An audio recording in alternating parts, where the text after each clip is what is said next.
I think what I am amazed by is how many leaked documents from the 1940s have actually come and lay out details about what really happened at Roswell.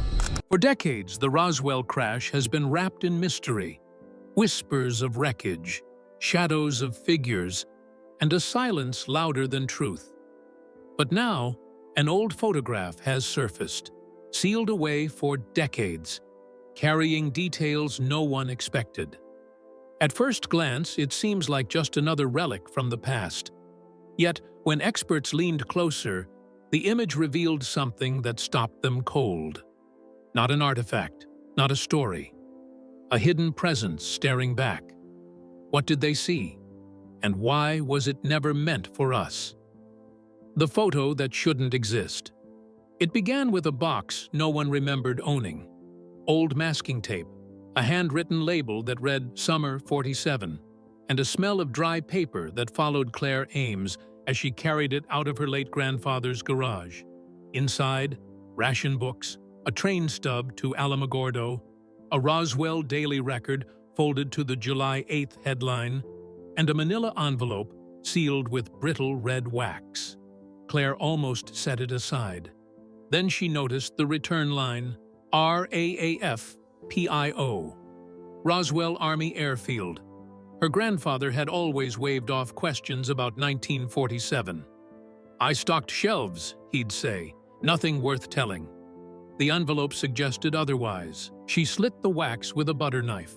Out slid a single photographic print wrapped in parchment. Heavier than a standard snapshot, edges deckled, emulsion faintly iridescent under the lamp. At first glance, it looked like any period field photograph. Hard New Mexico sun, low scrub. Men crouched over scattered debris. But when Claire lifted it toward the light, she felt her throat close. The image was unnervingly clear, crisp enough to see dust caught mid-air, rivulets of sweat at a soldier's temple, the weave of canvas straps. This wasn't a wire photo or a newspaper half-tone. It was the first generation, and stamped faintly on the back, barely legible, a date. July 1947. The shock deepened when she compared it to pictures she had seen all her life. Roswell's official weather balloon photos were staged indoors, on an office floor in Fort Worth. This one was outside, in the field, with wreckage laid across sand and yucca.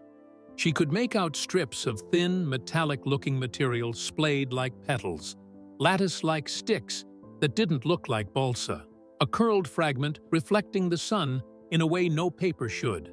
Most disturbing was the composition itself, a tripod shadow in the foreground, suggesting a base photographer, not a reporter, took the shot before the story was rewritten.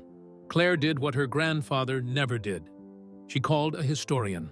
Within a few days, the print reached a light table at a university conservation lab. The paper conservator identified post-war fiber stock typical of the late 1940s. The emulsion tests pointed to a professional workflow, no drugstore chemistry, no later copy process. The lab found no overpainting, no collage seams, no modern inkjet artifacts. Under raking light, the surface bore pressure marks from a contact frame, as if the negative had lain flat against the paper during exposure, typical for a field darkroom or base lab. Nothing screamed forgery, everything whispered original. Then the magnification began. The 20 times scaled magical things the naked eye, faint grid pattern on the metallic strips, as if layered or embossed. Edges looking cut yet sturdy and unwilling to fray, and one strange ripple between two frames, bouncing back like an elastic caught mid-return. Technicians ruled the table like vultures. Weather balloons tore, not curled back. The lattice sticks had a fibrous sheen, but not a coarse grain of hobby balsa. One piece bore tiny geometric marks as characters along the margin that could not be resolved into any English letters, even under full zoom. The room grew deadly quiet. Also, provenance mattered. Below the print lies a brittle, near-translucent pink carbon slip. A supply requisition.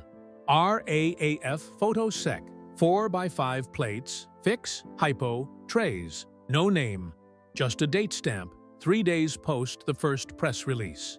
The conservator ran the envelope dust under a microscope, cotton fibers, desert grit, and, unexpectedly, mica flecks often found around certain New Mexico ranges. None of this was proof. All of it was pressure. It finally came from a faint pencil scrawl along the margin, almost erased by time. Field set keep for ref. Field set, not office set. Keep, not release. If this was rehearsal imaging for the tale to come, it had never made the stage. And if it wasn't rehearsal, it was the thing itself captured before substitution, before cleanup, before the nation could look away. At the time of the end of day one for the lab, the contours of the story had turned. It connects to a RAAF by way of a sealed envelope. A first-generation print points toward the desert rather than a desk. Things in the frame behave in ways that neither a rancher nor a weatherman would claim, and someone, somewhere, wanted it kept, but not seen. Yet the photo's most unsettling secret wasn't in the paper stock or the chemistry. It was in who was standing in the frame, and what exactly stared back when the experts zoomed in the figure in the frame.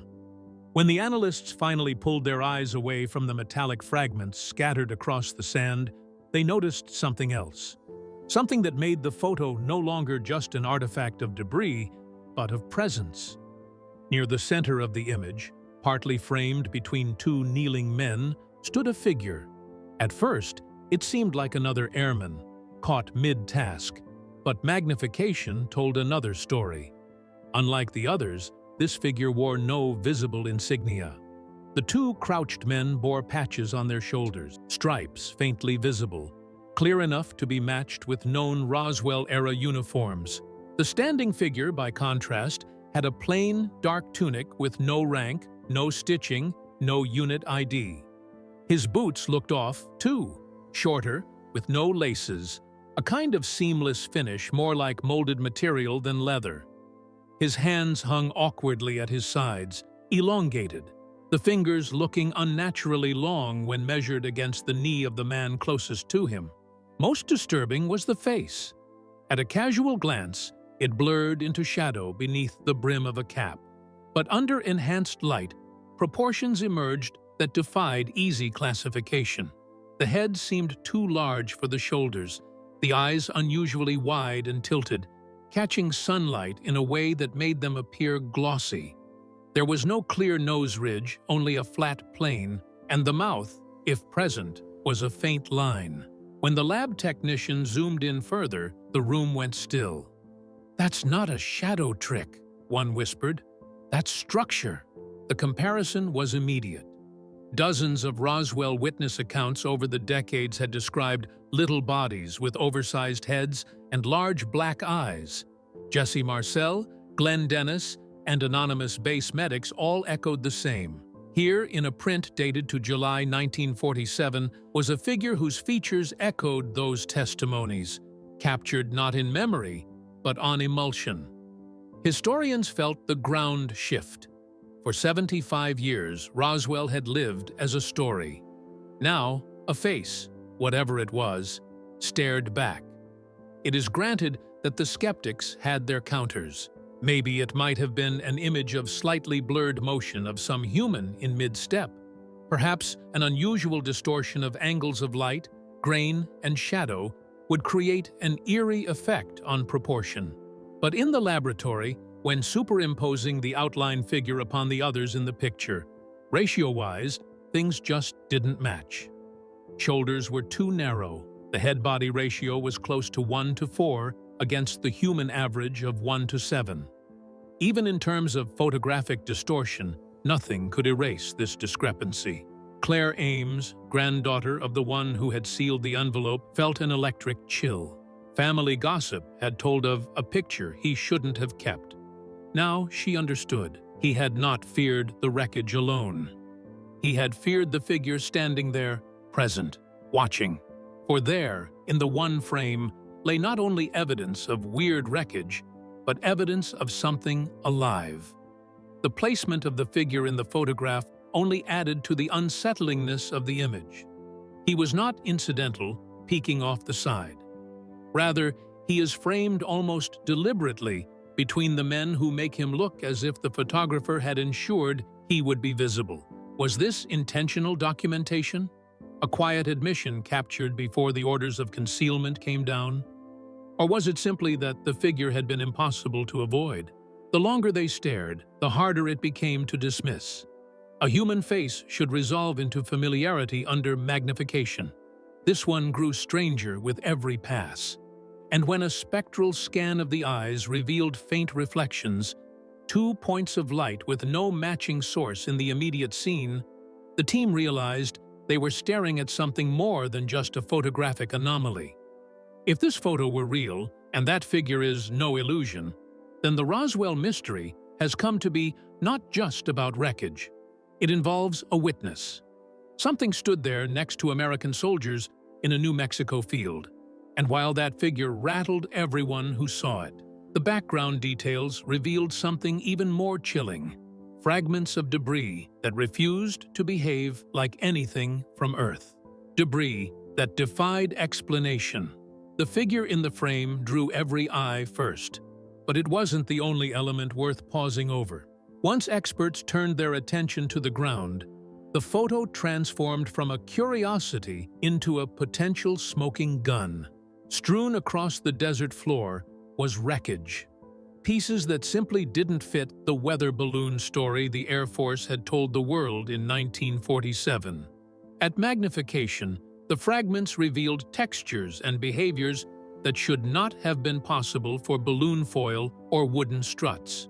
The first anomaly was the metal itself. It looked thin, so thin it caught light like cigarette paper.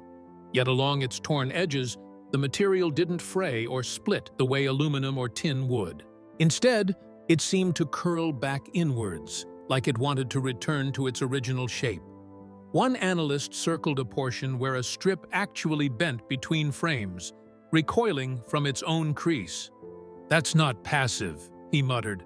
"That's elastic memory." Witnesses from Roswell had spoken of exactly this. Major Jesse Marcel described handling sheets of foil-like metal that weighed nothing, yet could not be dented with a hammer. Rancher Mac Brazel told neighbors he found pieces you couldn't burn or break. Dozens of others echoed the story of so-called memory metal: fold it in your hand, release it, and it unfurled without a mark. For decades, skeptics dismissed it as an exaggeration. But in this photograph, magnified under sterile lab light, those descriptions had a visual twin. Then came the lattice-like rods. Official explanations always pointed to balsa wood. Lightweight, cheap, the standard framework for balloons. But the sticks in the image bore an uncanny sheen. They weren't porous like balsa, nor splintered. Instead, they looked fibrous, almost like a weave of mineral strands bound in resin. One rod, blown partly upright in the photo, showed a cross-section with no grain lines at all.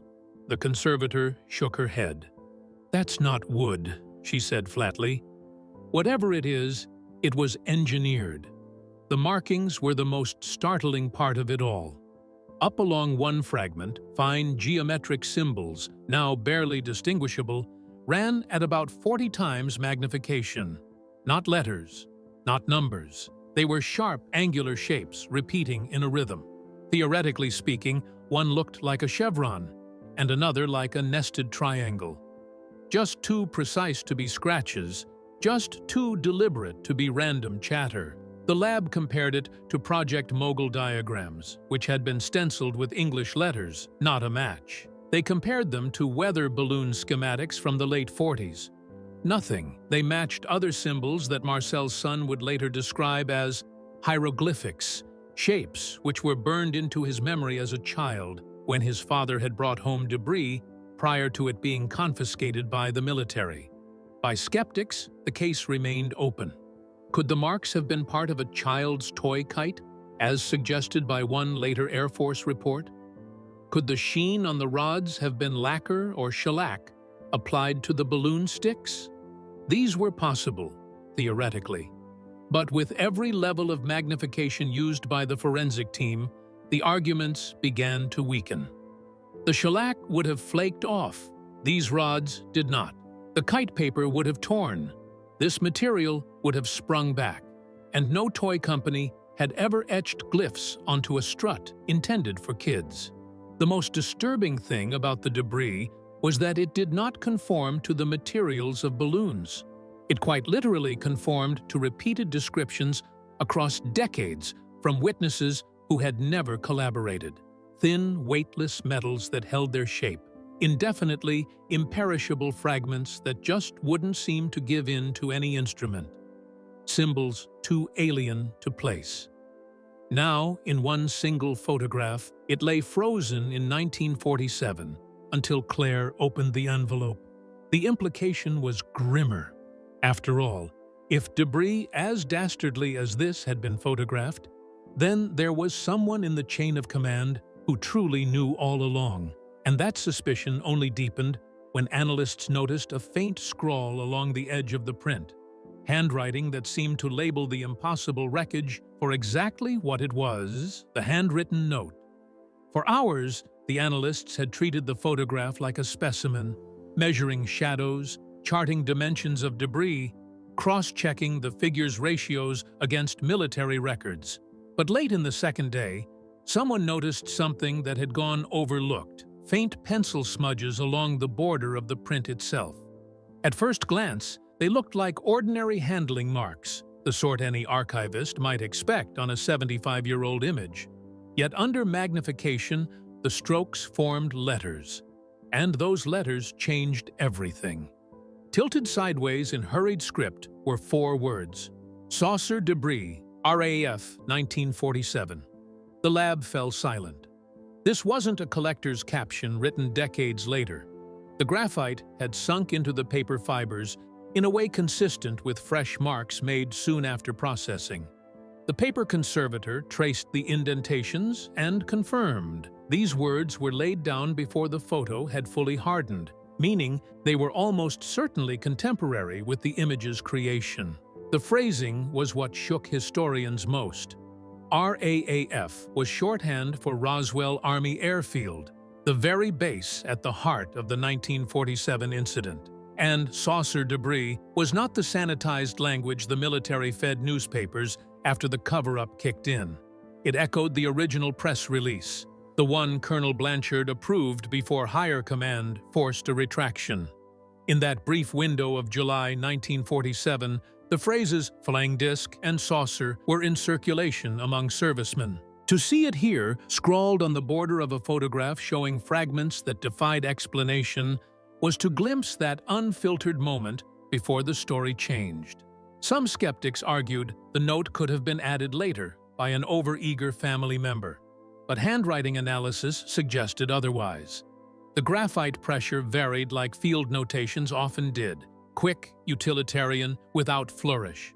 The 7 in 1947 carried a slash through its stem, a style common among military clerks of the 1940s, but unusual in civilian writing of the same era.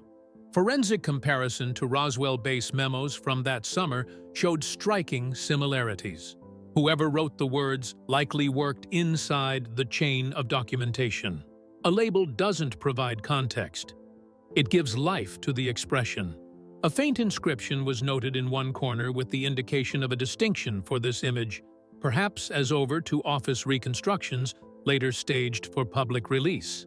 That little phrase now eerily dovetails with testimony given decades later by Walter Holt, who was the base's public information officer. This is because Ho later became affiliated with a deathbed affidavit in which he declared that what the press was presented with was a substitution. He stated that the real debris was hidden while staged photos with balloon scraps were circulated instead. If Holt's confession is true, then this might be the missing link between the real thing and what the world was told in the desert as an explanation for this photo. It corroborates it all as far as his pencil notation goes. Claire Ames, gripping her magnified scan, felt her heart beating faster. Her grandfather had carried this envelope all his life and warned the family never to ask about Roswell. Now she knew why. This was not just an artifact. It was evidence. Proof that at least one serviceman believed what he documented in his own hand, that what he saw in 1947 was not wood and foil, but saucer debris. The note threw up unsettling questions. Who had written it? Why should the print survive when so many base records of 1947 had mysteriously disappeared? And most chillingly was the inscription, "A quiet act of defiance." A soldier leaving a breadcrumb for future eyes, knowing that the official story would bury the truth. The handwriting blurred the line between photo and testimony. It was never about what was recorded by the camera. It was about what the photographer, or someone beside him, knew. Dangerous knowledge indeed, to conceal for 3/4 of a century. But the note was only part of the mystery. For as investigators traced the photo's path, they stumbled upon an even older story, one of a whistleblower warning his family that he had kept a picture he should never have kept. And the weight of his warning would prove just as chilling as the debris itself. The whistleblower's warning, the photo was shocking, the figure was unnerving, the debris was inexplicable. But to Claire Ames, none of it felt as heavy as the memory of her grandfather's words, spoken more than once when she was a child. If you ever find the picture, don't keep it. Burn it. At the time, she had laughed it off, chalking it up to one of his strange old man quirks. But now, with the envelope slit open and the image laid bare on a light table, those words carried a new, terrifying clarity. Her grandfather, Thomas Ames, had served at Roswell Army Airfield in 1947. Officially, his file listed him as a supply clerk, a man responsible for ordering parts, tracking requisitions, and filing paperwork. Nothing glamorous, nothing secret. And yet, tucked behind his discharge papers, Claire found letters written decades later, hinting at a burden he could never set down. One line read, "The picture is real. They told us to destroy all copies. I kept one. That was my mistake." Historians know that in the weeks after Roswell, unusual orders circulated through the base. Records from 1947, whole months of logs, vanished without explanation. Enlisted men later testified they were told to keep silent, under threat of court-martial or worse. And here was Thomas, confirming it in his own hand. He admitted to disobeying orders, hiding away one print before the purge. He also confessed to living in quiet fear that someone someday might discover he had it. The warning wasn't just about secrecy, it was about danger. "This isn't ours to show," he wrote in another note. "It doesn't belong to us. They'll come looking if it surfaces." Who they were, he never said. Military investigators, government agents, or something not entirely human?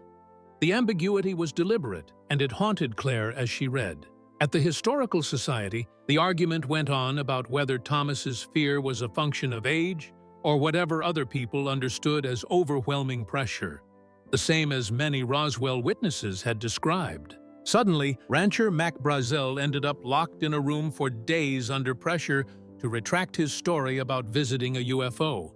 It seemed an awful lot less like mythology and pretty convincing evidence. The secrets were not accidental, they were enforced. And Thomas had locked himself into the crosshairs of a truth nobody was supposed to possess by keeping that photo. Even the family itself remembered these odd shadows of that fear. Claire's father recalled some strange visits in the 1910s, two men in suits taking vague questions at the house about Thomas's service. You simply shushed him whenever he asked about it, saying, "Your father accomplished something incredibly brave once, and now just don't ever talk about it." That silence lasted until Thomas died, at which point all of it was put away into storage, and the secret lay dormant until Claire lifted the lid. The whistleblower's warning put a new spin on everything. This was no simple historical anomaly. It was contraband, evidence that someone at Roswell Army Airfield had gone against the script. Thomas knew the danger, and that was why he asked his family to destroy it. By not destroying it, by sealing it in wax for 75 years, he made sure that the story would one day come back to light. The eerie part? Not quite. If you find it, tell no one. Instead, burn it entirely. As if even merely possessing the image carried some implication that transcended embarrassment, transcended conspiracy. As if the photo itself were some manifestation of danger, either for what it openly articulated or perhaps for what it still unconsciously conjures. And if Thomas's warnings were right, then Claire's discovery was only the beginning. Because if he was silenced by fear for 75 years, who else had hidden pieces of the same story? And what might surface next when others begin to look? Eyes that weren't human.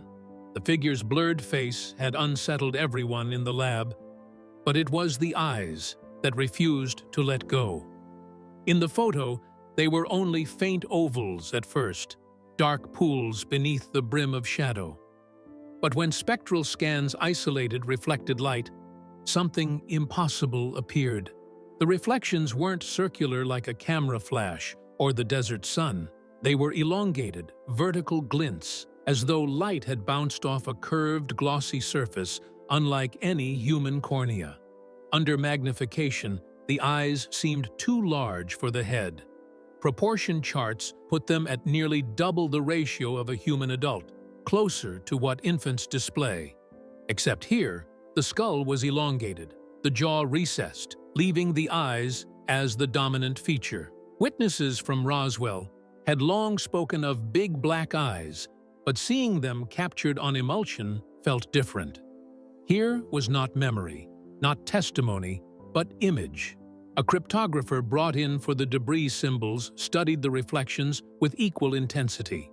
He noted faint twin points within each eye, mirrored perfectly, like dual light sources.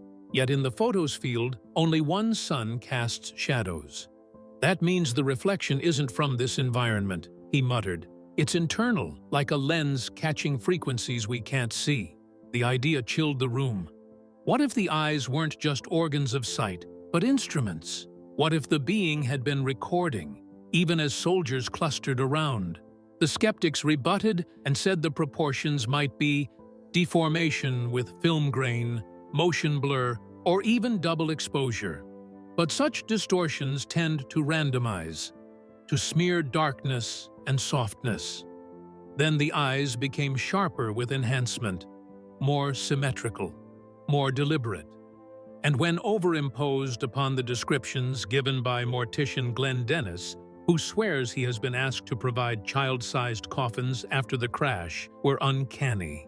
For Claire, it was a more personal discovery. In his grandfather's warning letters, he never spoke of a fragment. It was always in that indefinite pattern. There are faces you shouldn't meet, and eyes that don't let you go. At the time, it felt metaphorical. Now, staring at the digital enhancement, she realized he meant it literally. He had seen those eyes, and their memory was carried in silence for the rest of his life. The team stared longer. It was increasingly hard to distance the image clinically. An unsettling awareness perceptibly clanged in the eye, as though the thing were not simply photographed, but registered, to some extent, the act. At last, the lab director turned off the monitor, saying everyone needed to get some air. It was like looking into something that was looking back, he would later say. And if those were not human eyes, then the Roswell photo was not just evidence of a crash. It was evidence of contact. But the question no one wanted to ask hung heavier than the desert heat. If those eyes recorded us then, what, if anything, have they been showing others ever since? The cover-up echoes. The photo itself was a revelation, but the silence around it was just as telling. From the moment Claire's grandfather defied orders and slipped it into his personal effects, the weight of the Roswell cover-up seemed to bleed through every generation of her family. And when historians began cross-referencing the image with declassified documents, the same patterns of suppression appeared, echoing across 75 years. The first echo was in the missing records. When the General Accounting Office investigated Roswell in the 1990s, they discovered that every base file from January to October 1947 had been destroyed. No explanation, no authorization noted, no chain of accountability, gone. And now, here was a surviving photograph from that very window of time, carrying pencil marks that referenced saucer debris. It was as if someone inside the system had preserved one fragment before the erasure began. The second echo lay in testimony. Major Jesse Marcel swore that what he handled at Roswell was not of this earth. Decades later, his son remembered strange hieroglyphs on beams his father briefly brought home. In the newly discovered photo, those same markings were traced faintly along a shard of wreckage. How could witnesses across time describe details so precise if the debris was merely sticks and foil? The image seemed to confirm what human voices had been repeating for years, only to be dismissed as exaggeration. It has reverberated for the third time within the theater of denial. On July 8, 1947, the Roswell Army Airfield issued a press release that it had captured a flying disc. Just 24 hours later, that long-awaited story was changed to a stage photograph of Jesse Marcel holding some bits of the weather balloon. Compare that staged photo with Claire's print, and the difference is staggering. In one, debris looks flimsy, mundane, carefully arranged to downplay mystery. In the other, fragments gleam with properties no balloon could possess. But what really gets one palpitating is probably that most disconcerting echo coming from the handwritten note, Saucer Debris, RAF 1947. Had the cover-up been foolproof and every soldier strictly followed orders, this scrawl would have never been. Yet it was there, a whisper from the past opposing the script. Whoever wrote this letter knew absolutely that he could risk his career, or worse, to leave behind a trace. For Claire, these echoes gave different meanings to her grandfather's warning. Burn it. Not just because of the photograph, but because of what it represented. A direct challenge to the machinery of silence. Having it meant holding evidence that generations of officials wanted to bury. In this way, the Roswell incident, thought by some to be only a myth, found its way to the surface once again. Not through confessions or reports, but rather through the existence of one single image hidden inside an attic trunk, a picture of a figure with non-human eyes, and a note that contradicted the official version. The Roswell photo may have been hidden for 75 years, but its secrets are finally in the light. A figure that shouldn't be there, debris that defies science, and a warning meant to keep the truth buried forever. What do you think? Cover-up or confirmation? Let us know in the comments. Don't forget to like this video, subscribe for more untold stories, and watch the next video on your screen for another mystery history tried to erase.